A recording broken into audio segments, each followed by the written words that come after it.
Nouvelle semaine, un nouveau défi. Bonjour à vous et merci d'honorer ce premier trésor de la semaine. À la une cet après-midi.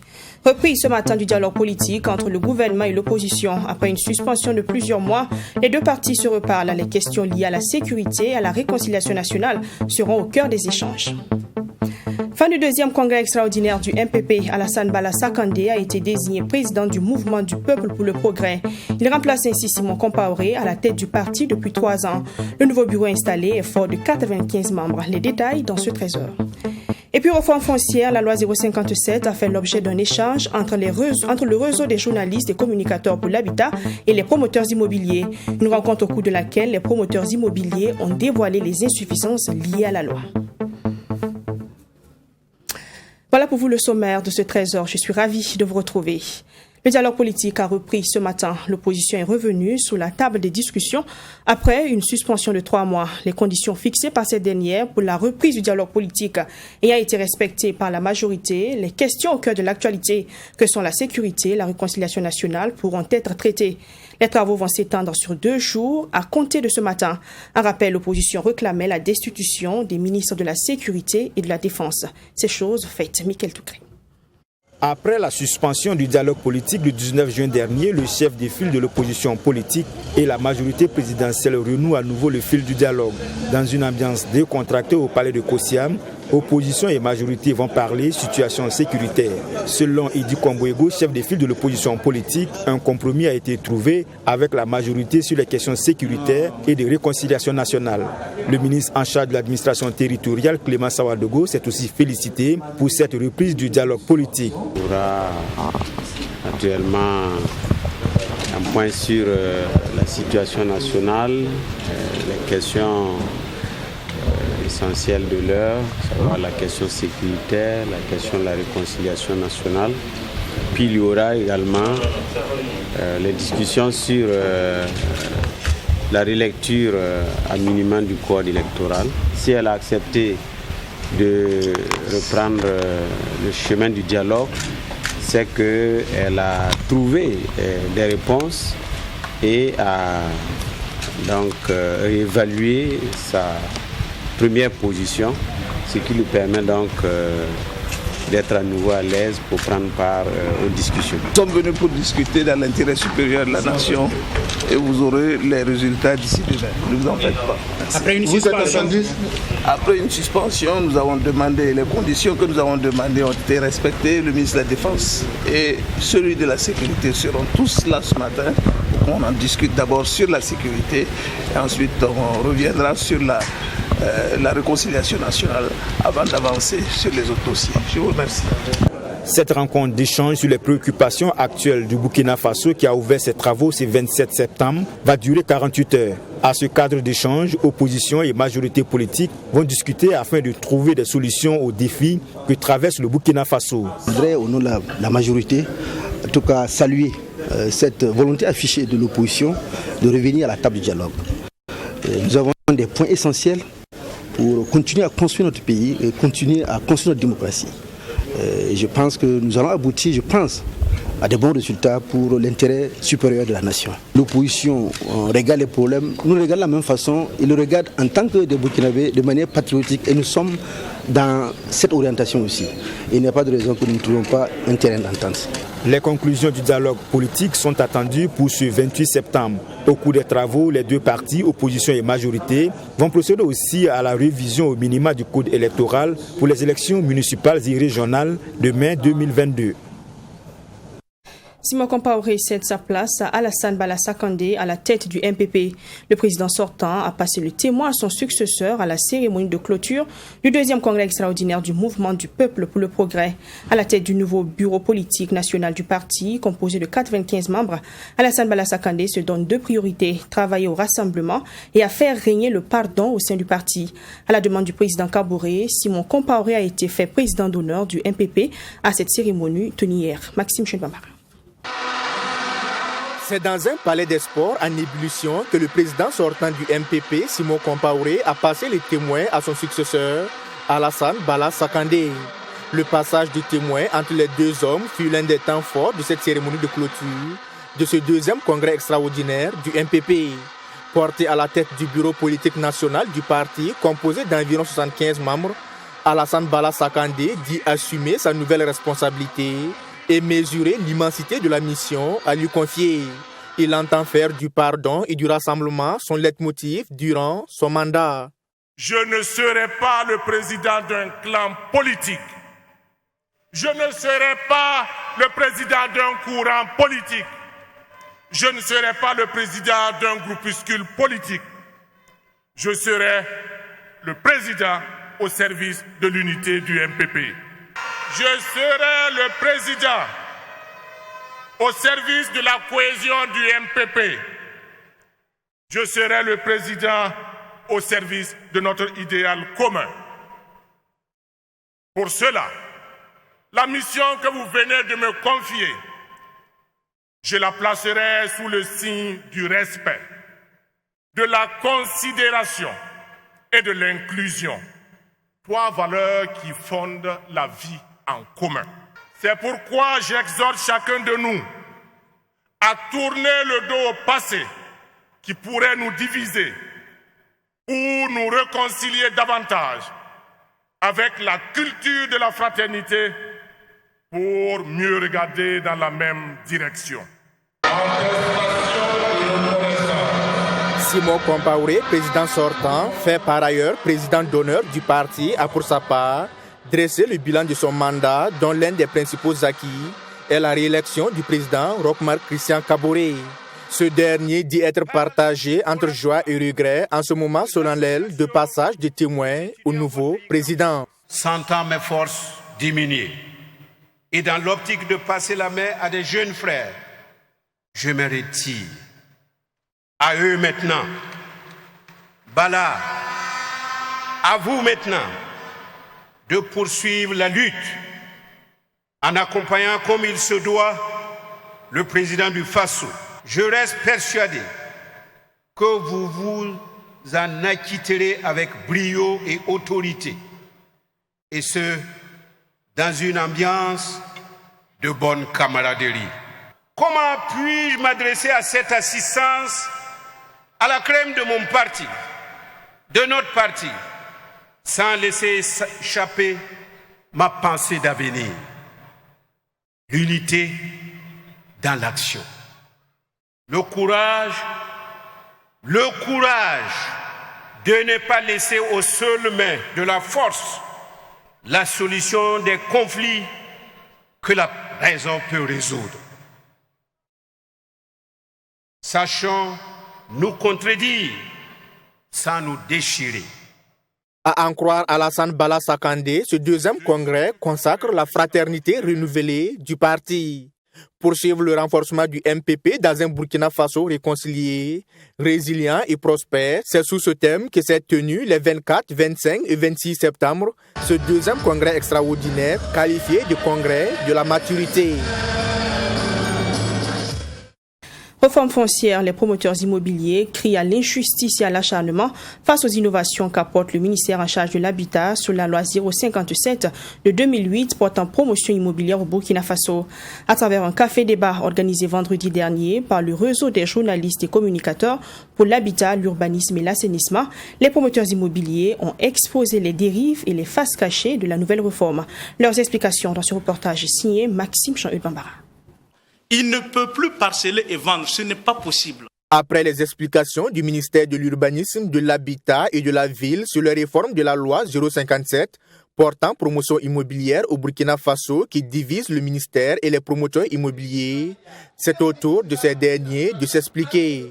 Des explications données à ce deuxième café-débat du réseau des journalistes et communicateurs pour l'habitat, l'urbanisme et l'assainissement sur le thème promoteurs immobiliers et les réformes de la loi 057 de 2008. Une loi dont les réformes passent visiblement mal pour les promoteurs immobiliers et qui, selon le panéliste Aristide Sawadgo, cache des dessous.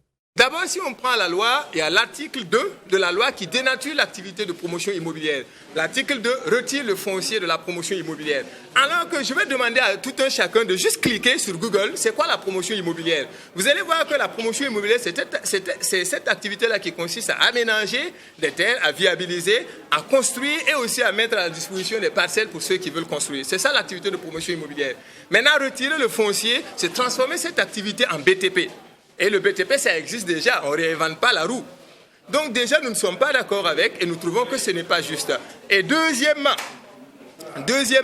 quand on va par exemple à l'article 63, qui dit son co-auteur, les géomètres, les architectes, les topographes, etc., tout ça, ça peut se comprendre. Ils sont capables de se défendre. Mais les propriétaires terriens, on dit que les propriétaires terriens sont co-auteurs de l'infraction de l'article 62. Nous avons lu l'avant-projet. Nous comprenons. Un enfant a l'obligation de dire non quand il s'agit donc d'aller dans le sens d'emprisonner ses grands-parents. Si pour le ministère en charge de l'habitat, les innovations apportées visent à résoudre les insuffisances de l'ancienne loi et les problèmes d'accaparement des terres par les promoteurs immobiliers, pour ces derniers, les réformes de cette loi ne sont rien d'autre qu'un acharnement et une chasse aux sorcières. Et pour parler d'assainissement du secteur, il faut que les différentes parties reconnaissent leurs responsabilités et que chacune joue sa partition. En fait, moi je pense que le problème ne devait pas être posé dans ce sens. Pourquoi vous n'avez pas demandé est-ce que nous sommes conscients qu'actuellement l'État ne respecte pas ses règles? Pourquoi à chaque fois nous sommes conscients que la promotion immobilière pose problème? Nous sommes conscients que tous les acteurs de la chaîne, y compris les promoteurs immobiliers et l'État, nous sommes conscients que chacun doit s'asseoir et respecter ses règles pour que le peuple soit content. C'est ça. Tout le monde doit jouer sa partition. Aussi bien les promoteurs immobiliers que l'État. Les réformes, c'est bien, hein? C'est pour améliorer. Mais la loi elle-même souffrait plutôt d'application. La loi souffrait d'application. Si la loi était appliquée là, il y a longtemps que ces problèmes ne seraient pas apparus. Qualifiée de bombe à retardement, la question de la promotion immobilière est passionnante. En témoignent certaines interventions qui ont suscité de vives réactions du public. À quel niveau de la réforme on a dit qu'on va retirer les terres que vous possédez?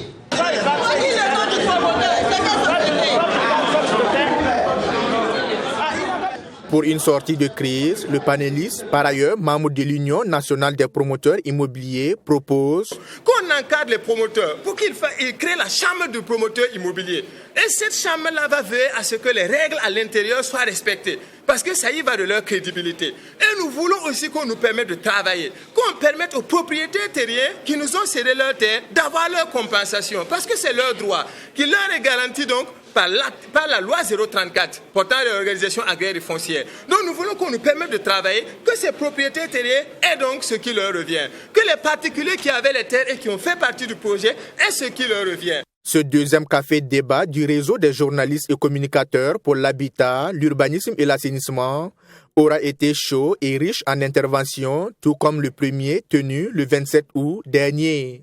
Il se veut par ailleurs une manière pour le réseau d'équilibrer le débat sur la question de la promotion immobilière et foncière au Burkina Faso. La loi 028, elle aussi, sera bientôt révisée. Mercredi dernier, le Conseil des ministres, en sa séance ordinaire, a examiné un projet de loi portant rélecture du Code du travail. Pour le secrétaire général de la Confédération générale du travail du Burkina, CGTB, il faut être vigilant et attendre l'application de cette nouvelle loi qui est annoncée avant de s'en réjouir. Il craint que l'Assemblée nationale apporte des modifications à ce projet de loi qui, à la fin, sera préjudiciable aux travailleurs. Abdourahmane. Moi, j'attends de voir le document qui va sortir. Bassolma Bazier dit se réserver de tout commentaire quant aux innovations annoncées par le nouveau Code du travail en préparation. Pour lui, adopter un code n'est pas une fin en soi. Le plus important, c'est la bonne application de ces textes pour répondre aux besoins des acteurs du monde du travail. Encore, faut-il que l'Assemblée nationale n'apporte pas des changements préjudiciables aux travailleurs. L'adoption d'un projet de loi dans un conseil de ministres ne nous permet pas de dire que nous sommes déjà heureux. Pas du tout. Parce qu'il y a bien d'autres étapes. Comme l'exemple que je viens de prendre, un projet de loi qui est dans le conseil de ministres peut arriver au niveau de l'Assemblée nationale. Des gens peuvent somnoler et puis se lever le doigt, voter des choses qui sont totalement contraires. Et puis aussi aller saccager le contenu, de sorte qu'on sort avec une loi abracadabrante. Et deuxièmement, il faut aussi dire qu'une loi n'a de valeur que dans la pratique. Donc on peut avoir une loi bien ficelée, mais sur le terrain, si ce n'est pas appliqué avec esprit de patriotisme, il est clair qu'il y aura des travailleurs. Donc nous, notre joie, notre satisfaction pourra se constater qu'à l'œuvre, le maçon au pied du mur. Si le secrétaire général de la CGTB est réservé, c'est parce que selon lui, la présente loi 028 portant code du travail est contraire à la Constitution et aux accords internationaux signés, et ce, malgré sa bonne qualité à l'origine. Il regrette donc les amendements de l'Assemblée nationale au moment de son adoption en 2008. Nous avons constaté de façon très douloureuse en 2008, quand nous avons engagé avec le gouvernement la relecture du Code du travail qui était la loi de 2004, il y a eu des concertations entre le monde syndical et le patronat. Quand le minimum même d'entente sur lequel on pouvait avoir espoir est rentré à l'Assemblée nationale en termes de projet de loi, ceux qui se disent représentants du peuple se sont comportés comme des gangsters, dans la mesure où ils ont saccagé le contenu du Code du travail et puis nous donnaient vraiment des travers à dire. Voilà pourquoi j'ai traité ça de loi esclavagiste. L'un des exemples concrets pour lui est la limitation du nombre de contrats à durée déterminée à 2. Sur la question, Bassolma Bazié est très remonté et n'a pas confiance aux parlementaires. L'article 52 qui porte sur le contrat de travail à durée déterminée. Nous avons mentionné les positions. Ça veut dire que renouveler 2 fois avant d'aller au contrat à durée indéterminée, pour le patronat même, était prénable. Mais quand c'est rentré à l'Assemblée nationale, les députés ont saccagé cela en disant que le contrat à durée indéterminée peut se renouveler une fois. Il appartient aux institutions habilitées de juger de son excessivité ou pas. Vous voyez pourquoi je parle de délinquance parlementaire. Il faut avoir le courage de le dire. Moi, je n'ai pas peur d'aller en prison. Cette attitude des députés se justifie par un conflit d'intérêts dans la mesure où la plupart sont des propriétaires d'entreprises privées, explique Bassolma Bazié. La loi de 2004 était nettement meilleure que la loi de 2008 et nous ne savons pas vers où nous partons. Parce que quand vous prenez un ministre, vous prenez un député qui ont des sociétés écrans, qui ont des trucs prête-noms, ou bien même qui n'ont pas de moralité, qui se laissent guider par des hommes politiques, un type comme ça, est-ce qu'il peut aller s'asseoir, statuer sur une loi qui va défendre les travailleurs? Mais je me réjouis qu'on soit en train d'aller vers son adoption. Ça permettra à tout un chacun devant l'histoire de s'assumer, de poser le doigt sur la plaie, parce que nous serons interrogés par les générations à venir. Bassolma Bazié invite donc les travailleurs à rester vigilants et met en garde l'Assemblée nationale contre l'adoption d'un texte qui viendra remettre en cause les acquis déjà engrangés. Infrastructure, le canal principal de Zogona dans l'arrondissement 5 de Ouagadougou est dans un état de dégradation très avancé. Réalisé en 2011, ce canal s'est transformé en dépotoir d'ordures par endroits.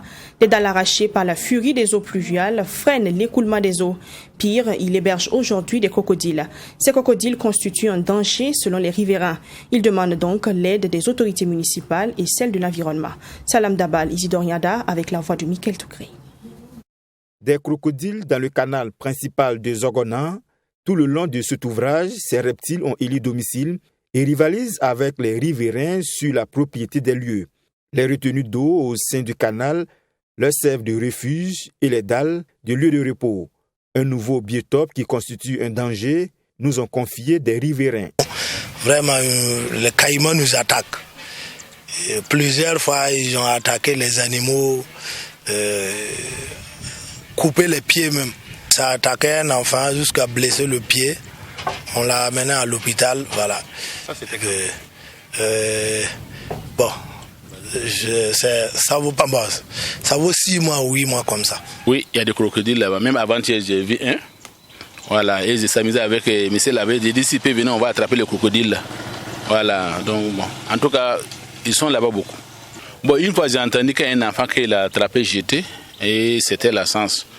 Voilà, l'enfant était là-bas en train de s'amuser. Et souvent, il y a beaucoup d'enfants qui viennent laver les habits, qui se lavent là-bas.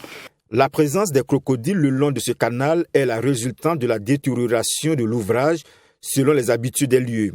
Des dalles affaissées par la force des eaux pluviales, des bordures fissurées, des hautes herbes au milieu de l'infrastructure reflètent l'état actuel du canal qui traverse l'université Joseph Kizerbo. Le canal est en pleine dégradation, donc bon, je pense que Ça nécessiterait vraiment une prise en charge. Sinon, bon, d'ici à un certain moment, ça ne va pas aller.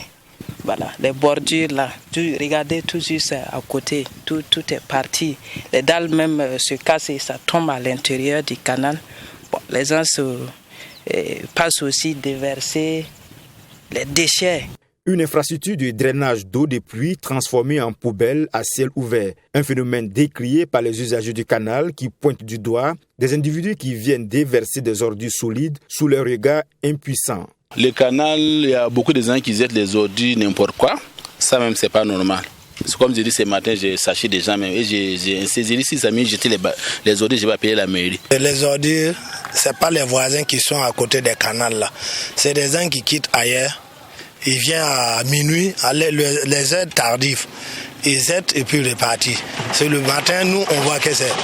Voilà, il y a des ordures déposées. On ne sait même pas qui est venu déposer ça, jeter ça. Vous voyez? Les populations riveraines invitent les services aussi bien municipaux qu'environnementaux à avoir un œil regardant sur les préoccupations autour du canal. Mais bonne nouvelle, la commune de Ouagadougou a procédé le 21 septembre dernier au lancement du projet d'assainissement de drainage de Ouagadougou, un projet qui va constituer à l'aménagement des canaux de la ville, évalué à environ 356 milliards de francs CFA à l'horizon 2025. La rentrée académique 2021-2022 à l'Institut supérieur de technologie appliquée de management ISTAPEM est prévue pour le 15 octobre prochain. À quelques jours de la reprise donc, ISTAPEM a tenu le 25 septembre dernier un café d'orientation. Et cela dans le but d'aider les nouveaux bacheliers à mieux choisir leur filière. De nombreux étudiants ont pris part à cet échange. Les détails avec Mamidri Anakamapou. Le café d'orientation est né pour répondre aux attentes des apprenants de l'Institut supérieur de technologie appliquée et de management. Il a été initié en vue d'accompagner les nouveaux bacheliers dans leur choix de filière. Par la même occasion, un cadre de rencontre a été organisé entre étudiants et les chefs d'entreprise. C'est de faire en sorte que ces chefs d'entreprise servent de modèle. Et nos jeunes aujourd'hui ont véritablement besoin de fixation. Ils ont besoin de repères, ils ont besoin de personnes qu'ils vont regarder, en qui ils vont s'identifier. Aujourd'hui, on accuse les jeunes de beaucoup d'erreurs, d'incivisme et autres, mais c'est parce que simplement nous, qui sommes acteurs du monde de la formation universitaire et professionnelle, nous ne jouons pas peut-être assez notre rôle, celui de faire en sorte que les jeunes soient encadrés dans une génération où la distraction est à son extrême. Donc, c'est de leur donner, d'avoir des modèles, d'avoir des personnes ressources, d'avoir des mentors qui puissent leur permettre véritablement de se défendre dans la vie sociale et dans la vie économique notamment. ISTAPEM s'engage à prendre en charge à son sein 50% de frais de scolarité de tout bachelier qui le désire, dont le père est tombé au front en défendant la patrie. Cet engagement prend effet à compter de l'année académique 2021-2022 et ce, durant 3 ans. Je crois que nous sommes burkinabés. Nous sommes tous interpellés par ce que nous vivons, par cette crise sécuritaire qui secoue notre pays. Et nous avons besoin de nous donner la main pour pouvoir participer à un tant soit peu, même si c'est modeste, que nous puissions soulager d'une manière ou d'une autre l'effort que nous fournissent nos autorités pour accompagner ces braves hommes qui tombent souvent sur le champ d'honneur pour la patrie, pour la nation. C'est grâce à leur combativité, grâce à leur résilience, qu'aujourd'hui on peut parler de cérémonie. Et pour nous, ISTAPEM ne peut pas donner de l'argent, nous n'avons pas de finances à donner à qui que ce soit, mais nous sommes une institution de formation universitaire et professionnelle. Nous pouvons au moins contribuer à l'encadrement, à la formation de ces jeunes dont les parents sont tombés sur le champ d'honneur. La rentrée académique 2021-2022 à l'Institut supérieur des technologies appliquées et de management débute le 15 octobre prochain. Plusieurs filières sont proposées aux nouveaux bacheliers. Il s'agit entre autres géologie, mines et carrières, finance, comptabilité, marketing et communication d'entreprise. C'est bientôt la 4e édition des RIMA, rencontre musicale africaine. Elle se tiendra dans la capitale burkinabé les 14, 15 et 16 octobre 2021. Cette année, les acteurs posent le débat autour de la rémunération pour la copie privée, un moteur pour la création musicale en Afrique selon les organisateurs. Plusieurs pays de l'espace UOMOA sont attendus à Ouagadougou pour cette édition 2021. Fatima Tankima. Panels, conférences, showcases et des keynotes sont entre autres les activités qui vont ponctuer cette 4e édition des rencontres musicales africaines RIMA. Et pour cette édition 2021, ces différentes activités tourneront autour du thème « Rémunération pour copie privée, moteur pour la création musicale en Afrique ». La copie privée, c'est comme par exemple tout ce que vous utilisez par rapport à la musique, que ce soit les clés, que ce soit les véhicules, que ce soit tout ce que vous utilisez qui a de la musique, le téléphone que vous avez et tout. Il y a une taxe quand même qui est prélevée quelque part, qui compense les artistes pour leur travail, leur création. C'est ça. Et il y a un travail qui se fait en collaboration avec la douane de chaque pays. Donc le RIMA cette année, c'est beaucoup d'innovation et j'invite toute l'Afrique à venir à Ouagadougou à partir du 14. Et puis, ils resteront quelques jours encore pour fêter le FESPACO et le cinéma. Et ce sont environ 30 000 participants nationaux et internationaux qui seront attendus durant ces 3 jours. Selon le directeur artistique des RIMA 2021, c'est un cadre de rencontre qui permettra aux professionnels de la musique de porter haut leur voix en ce qui concerne les copies privées et le rayonnement de la musique africaine. Nous sommes le pays francophone, le premier, en tout cas pays francophone à l'avoir mis en place. Et aujourd'hui, la copie privée aide beaucoup le Burkina. Notamment au BBDA, vous savez, des artistes, il y a un fonds qui aide les artistes à avoir des crédits, à produire leurs œuvres, à faire des dédicaces, à produire des clips, à produire des chansons. Et donc ce fonds-là vient donc des collectes de la copie privée. C'est pour ça que nous pensons que la copie privée peut booster la création et c'est un moyen important de booster la création sur le continent africain. Aujourd'hui, par exemple, les plateformes digitales, on n'arrive pas éventuellement à quantifier toutes les choses. Donc, éventuellement, ce qu'on fait, c'est qu'il y a donc des parts qui sont, on va dire, des parts forfaitaires, qui sont demandées souvent à des plateformes digitales, qui payent donc, et qui retombent au niveau de la copie privée, donc qui est redistribuée pour les créateurs quand c'est au niveau local ou quand c'est au niveau continental. Selon les organisateurs, les RIMA édition 2021 enregistrent quelques innovations. Il s'agit notamment de l'élargissement du concept des keynotes et de la liste des sites qui accueilleront les participants. Il y aura également l'invité des RIMA sur un plateau digital et des speed meetings. Sport, la 14e édition du tournoi interrédaction a tenu toutes ses promesses vendredi à Ouagadougou. Cette édition qui marque son retour avait pour parrain le ministre de l'économie, des finances et du développement. Au total, 6 équipes ont pris part à la compétition. La finale a opposé l'équipe de la presse privée audiovisuelle à celle de l'ISTIC. Finale remportée par les étudiants de l'ISTIC sur un score de 5-1. Yassine Sawatko. À cette finale du tournoi interrédaction tir, le spectacle était au rendez-vous. La presse privée audiovisuelle, habillée en blanc, était face à l'équipe de l'ISTIC en vert. Après les salutations des 2 équipes par les officiels et le coup d'envoi, place au jeu. L'équipe de l'ISTIC, très bien en jambes, prend rapidement les choses en main et ouvre le score. Ils vont même doubler la mise. L'équipe de la presse privée audiovisuelle garde la tête sur les épaules et réduit le score avant la pause sur cette frappe.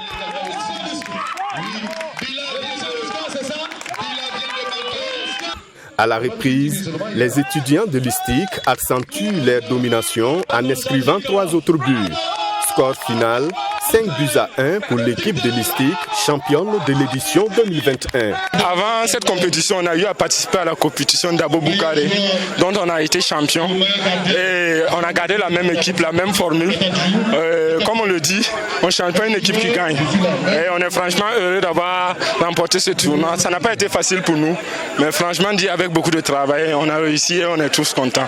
Et j'aimerais dire merci à toute l'équipe, merci à tous ceux qui se sont donnés à fond pour que cette réussite soit possible. Selon le capitaine de la presse privée audiovisuelle, Le résultat de cette finale s'explique par la fatigue due à l'enchaînement des matchs.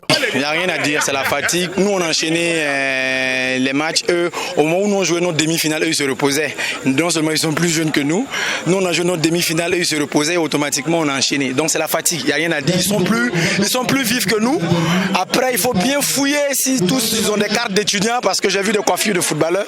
Donc, j'ai bien peur qu'il y ait eu des mercenaires, mais bon, ça, c'est juste pour rigoler. La fête a été belle, félicitations à eux. Nous, on les attend avec leurs différentes demandes de stage. C'est là-bas, le tir va continuer.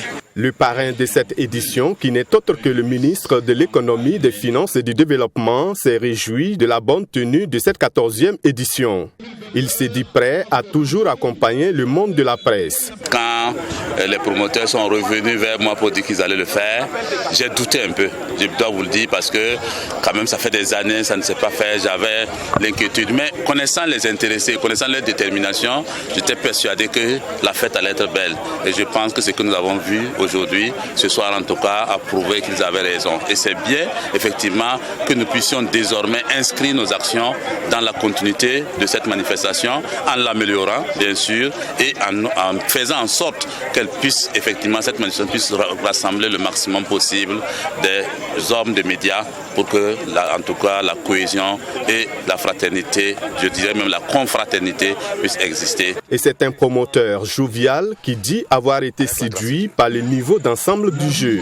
Il compte d'ailleurs sur le soutien de tous pour inscrire le tir dans la durée. La compétition, vraiment, elle était belle, elle était elle était vraiment d'un niveau très élevé, parce que si je dis que si Krabou Malo était là, peut-être qu'il allait sélectionner des joueurs, parce que voir les jeunes frères de l'ISTIC jouer, ça vraiment, je retrouve vraiment que c'est des gens qui jouent au ballon.